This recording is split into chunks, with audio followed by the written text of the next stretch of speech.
Hello दोस्तों, आप सभी का हमारे YouTube चैनल स्टडी आपके साथ में एक बार फिर से स्वागत है। आज हम लोग डिस्कस करने वाले हैं 16th टू 18th मई के मोस्ट इंपॉर्टेंट करंट अफेयर्स के बारे में। जैसा कि आप सभी को पता है, इस पूरी करंट अफेयर सीरीज में हम लोग डिस्कस कर रहे हैं मध्य प्रदेश, इंडिया और वर्ल्ड की मोस्ट इंपॉर्टेंट न्यूज। साथ ही साथ ये पूरी करंट अफेयर सीरीज आपको different competitive exams like MPPSC, SSC, police exam, railway exam या फिर जितने कॉम्पिटेटिव एग्जाम्स हैं जिनमें करंट अफेयर्स एक महत्वपूर्ण सब्जेक्ट हो, या ऐसे एग्जाम जिनमें करंट अफेयर्स आता हो, ऐसे सभी एग्जाम्स के लिए ये पर्टिकुलर सीरीज आपके लिए बहुत ही ज्यादा बेनिफिशियल होने वाली है। तो बिना टाइम वेस्ट किए बात करते हैं आज की फर्स्ट न्यूज के बारे में। आज की हमारी फर्स्ट न्यूज है, China overtakes US as India's largest trading partner in FY 2024। मैंने हाल ही में यानी प्रीवियस लेक्चर में आप सभी को ये वाली बात तो बिल्कुल बताई थी कि चाइना भारत का सबसे बड़ा ट्रेडिंग पार्टनर बन गया है। वो बहुत ब्रीफ में मैंने बताया था, जस्ट वन लाइन में मैंने ऐसे ही बोल दिया था उस समय पर यानी प्रीवियस लेक्चर में, और बिल्कुल वही न्यूज़ अगले सेशन में आई गई। तो आप सभी को ध्यान रखना है क्या? ध्यान रखना है कि इंडिया का लार्जेस्ट ट्रेडिंग पार्टनर कौन है? तो वो है चाइना। तो हम लोग लिख रहे हैं, जितनी चीज़ें मैं यहाँ लिख रहा हूँ, वो उतनी ही चीज़ें इंपॉर्टेंट है, बस आपको वही ध्यान रखना है, ठीक है? तो India's largest largest trading partner कौन-कौन से देश हैं, इस पर हम लोग थोड़ा-सा डिस्कशन करने वाले हैं। तो अगर बात करें फर्स्ट रैंक किसकी है, तो फर्स्ट रैंक हमें पता चल गई चाइना की, और ये हम लोग बात कब कर रहे हैं, 2023-24 की, ठीक है? फर्स्ट रैंक है चाइना, तो सेकंड रैंक किसकी है? ऑब्वियस सी बात है यूएस की, और थर्ड रैंक आप सभी को ध्यान रखना है यूएई की है। उसके बाद फोर्थ रैंक है रशिया की, और फिफ्थ रैंक पे भी इतनी इंपॉर्टेंट नहीं है, लेकिन आपको इन 4 कंट्रीज के नाम ध्यान रखने हैं। तो फर्स्ट रैंक आपको ध्यान रखना है, इंडिया का लार्जेस्ट ट्रेडिंग पार्टनर है चाइना, सेकंड नंबर पर यूएसए यानी अमेरिका, और उसके बाद यूनाइटेड अरब एमिरेट्स यानी संयुक्त अरब अमीरात, और चौथे नंबर पर रशिया हमारा पार्टनर है। कितनी डील हुई है, वही सारी इंफॉर्मेशन यहाँ पर, यानी कितना व्यापार हुआ है, वो इंफॉर्मेशन यहाँ पर दी गई है, लेकिन एग्जाम पॉइंट ऑफ व्यू से इतना इंपॉर्टेंट वो नहीं है। फिर भी हम लोग थोड़ा सा पढ़ लेते हैं। 2023-24 में 118.4 बिलियन का व्यापार चीन चाइना के साथ हुआ है, और अमेरिका के साथ कितना हुआ है? 118.3 बिलियन। मतलब 0.1 बिलियन का ही गैप आप यहाँ पर देख सकते हैं, कि सिर्फ 0.1 बिलियन का गैप यहाँ पर आपको देखने को मिलेगा। इसके अलावा 2021-22 और 22-23 में अमेरिका भारत का सबसे बड़ा व्यापारिक भागीदार था। तो इसके पहले अमेरिका था और अब चाइना हो गया। तो बिल्कुल सिंपल सी न्यूज है। इसके अलावा यहाँ पर आप देख सकते हैं कि चीन का आयात 3.24% बढ़ गया है। संयुक्त अरब अमीरात, जैसा कि मैंने आप सभी को बताया, थर्ड सबसे बड़ा ट्रेडिंग पार्टनर है, और उसके बाद रशिया, और उसके बाद सऊदी अरब, और फिर सिंगापुर। यानी आप इस तरीके से हायरार्की इसकी याद रख सकते हैं। सबसे पहले आपका चाइना, फिर आपका यूएसए, फिर मैंने आपको बताया यूएई, फोर्थ नंबर पे आप सभी को ध्यान रखना है रशिया, फिफ्थ नंबर भी अगर आपको याद रखना है तो आप याद रख सकते हैं सऊदी अरब, और उसके बाद है सिंगापुर, ठीक है?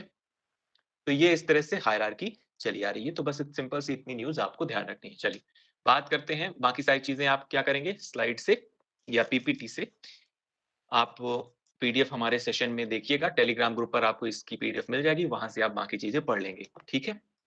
बात करें अगली इंपॉर्टेंट न्यूज़ के बारे में, तो अगली इंपॉर्टेंट न्यूज़ है हमारी, Sunil Chhetri announces retirement from international football after FIFA World Cup qualifier. हाल ही में सुनील छेत्री जी, जो कि बहुत ही हमारे देश के बहुत ही फेमस लीजेंडरी फुटबॉलर हैं, जिनकी इमेज आपको यहाँ पर देखने को मिल रही है, बहुत जबरदस्त पर्सन और पर्सनैलिटी ये रहे हैं, ठीक है? तो इन्होंने हाल ही में FIFA World Cup qualifier match के बाद अपने अनाउंसमेंट की घोषणा कर दी है। तो थोड़ा-सा जानते हैं इनके बारे में।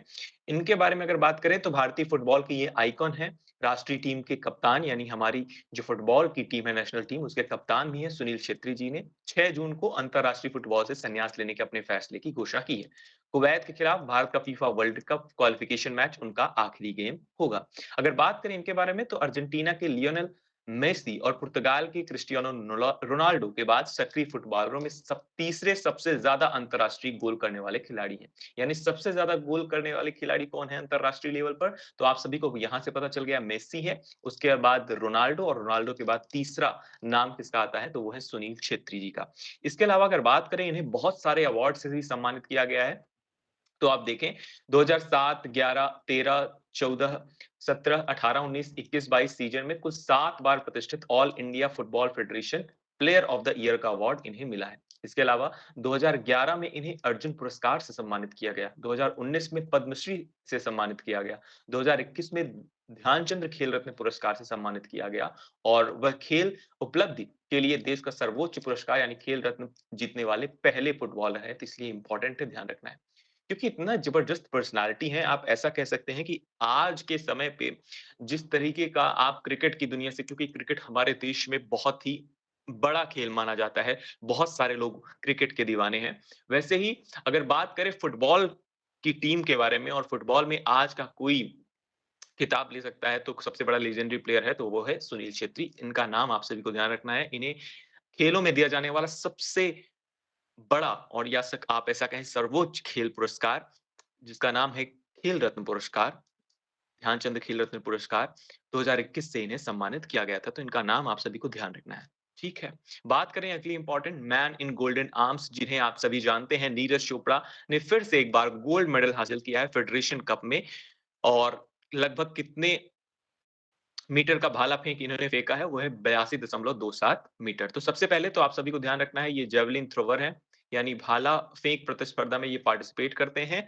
नीरज चोपड़ा जी का नाम ध्यान रखना है। हाल ही में इन्होंने गोल्ड मेडल दिलाया है भारत को फेडरेशन कप 2024 जो कि भुवनेश्वर में आयोजित किया गया था। बिल्कुल सिंपल है। साथ ही साथ भाई मैं क्यों बोल रहा हूँ मैन इन गोल्डन आर्म्स, जहां पर भी ये जाते हैं, वहां जिस भी टूर्नामेंट में ये हिस्सा लेते हैं, वहाँ पर ये गोल्ड मेडल ज़रूर लाते हैं अपने भारत के लिए और बहुत तरीके से बहुत ही क्वालिटी प्लेयर हैं। आप ऐसा कह सकते हैं भारत का नाम पूरे देश में इन्होंने रोशन किया है। टोक्यो ओलंपिक 2020 में गोल्ड मेडल इन्होंने हासिल किया, became the diamond league champion, diamond league के चैंपियन बने 2022 में और वर्ल्ड चैंपियन बने 2023 में। इसके अलावा एशियन गेम्स में भी गोल्ड मेडल हासिल किया, चाइना में जो कि 2023 में आयोजित किया गया था। तो आप देख सकते हैं हर जगह गोल्ड मेडल ये बंदा ला रहा है। इस वजह से ये बहुत इंपॉर्टेंट पर्सनैलिटी है, इनका नाम आप सभी को ध्यान रखना है। बात करें अगली इंपॉर्टेंट न्यूज़ के बारे में, तो अगली इंपॉर्टेंट न्यूज़ है rare tree species rediscovered after 140 years in western Ghat. Western Ghat की जब हम लोग बात करते हैं, तो आप अगर इंडिया का मैप अगर आप हमेशा देखते हैं, तो वेस्टर्न घाट आपको किस जगह पर मिलता है, तो ये अगर हमारा इंडिया है, जैसा कि मैंने आपको इमेज में यहाँ पर बताया, ठीक है? यहाँ आपका महाराष्ट्र है, फिर उसके बाद गोवा है, फिर इधर तमिलनाडु और केरला। तो ये वाला जो पर्टिकुलर बेल्ट है ना, यहाँ पर जो आपको माउंटेन आपको देखने को मिलती है, एक लंबी माउंटेन रेंज देखने को मिलती है, ये वेस्टर्न घाट कहलाती है। जबकि अगर बात करें ईस्टर्न घाट की, तो ये हमारी जो टूटी हुई घाटी हमें दिखाई देती है, वो कौन-सी है? वो है हमारी स्पेसिफिकली ईस्टर्न घाट। तो ये दोनों चीज़ें आपको पता होनी चाहिए। इसके अलावा आपको यहाँ पर इस लोकेशन पर आपको हिमालय देखने को मिलता है। तो आपको रफ फिगर पता होना चाहिए थोड़ा-सा, तो वो मैंने आपको बता दिया। वेस्टर्न घाट में एक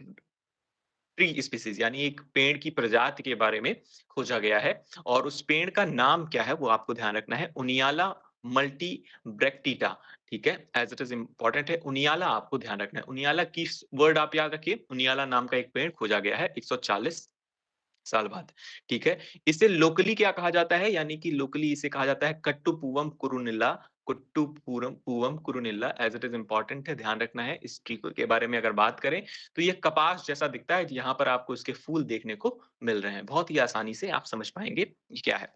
ये किस जीन से बिलॉन्ग करता है, किस जीनस से बिलॉन्ग करता है? तो ये उनियाला से बिलॉन्ग करता है। बीपी उनियाल के नाम पर इनका नाम रखा गया था, इस पेड़ का नाम रखा गया था। बिल्कुल सिंपल सी न्यूज़ है, वेस्टर्न घाट में ये पाया जाता है, ये ट्री स्पीशीज़ वहाँ पर ये खोजा गया अभी हाल ही में उनियाला मल्टीब्रैक्टिटा और जिसे लोकली कहा जाता है कट्टुपूवम कुरुनिल्ला, ठीक है?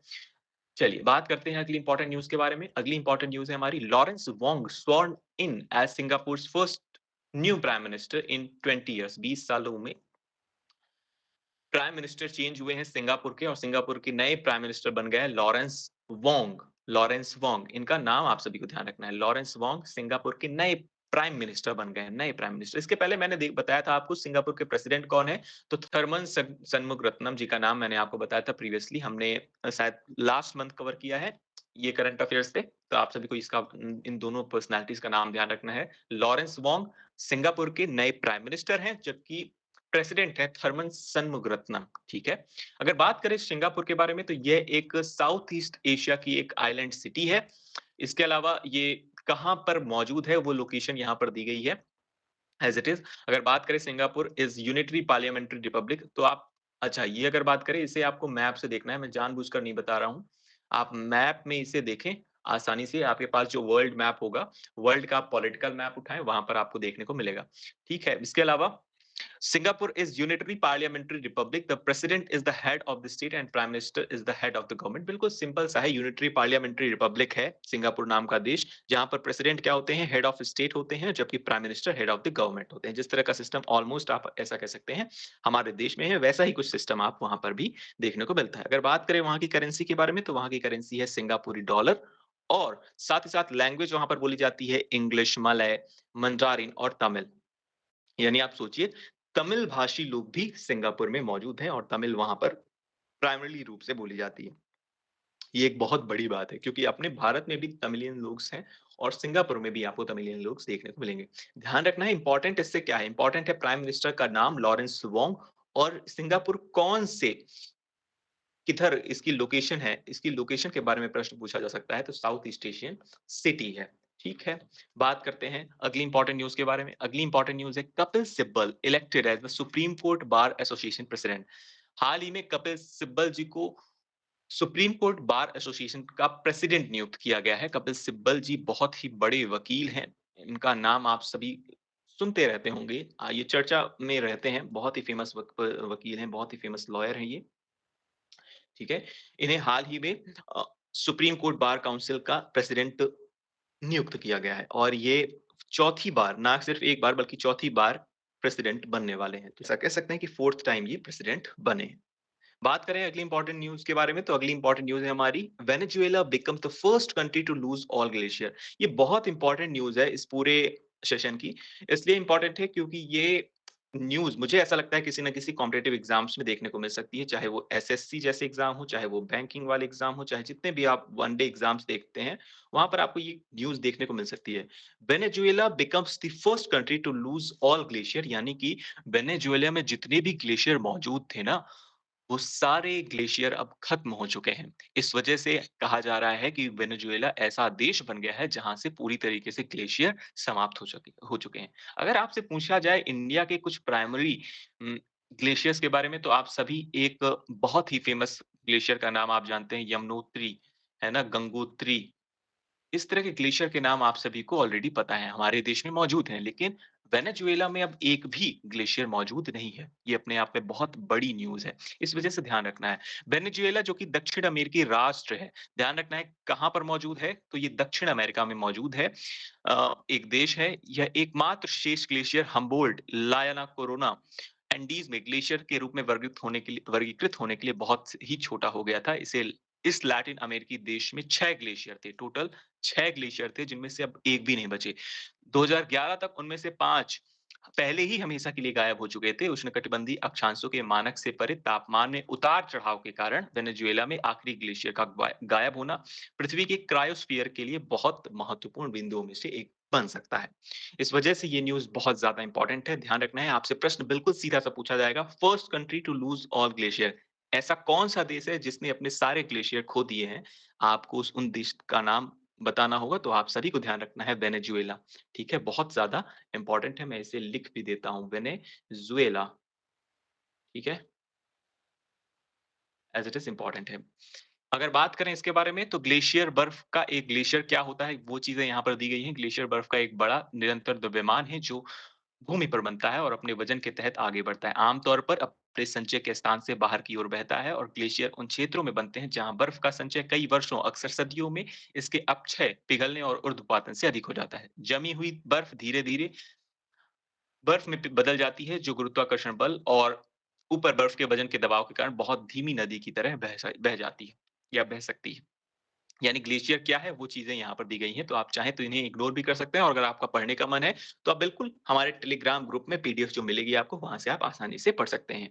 बात करते हैं आज के प्रैक्टिस क्वेश्चन के बारे में। आज का हमारा फर्स्ट क्वेश्चन है, who is elected as the president of the Supreme Court Bar Association SCBA के करंट प्रेसिडेंट कौन है? इसके बारे में आपको बताना है कमेंट सेक्शन में। साथ ही साथ सेकंड क्वेश्चन आप सभी को बताना है, वेनेजुएला वेनेजुएला और किस लिए फेमस है? और किस लिए फेमस है?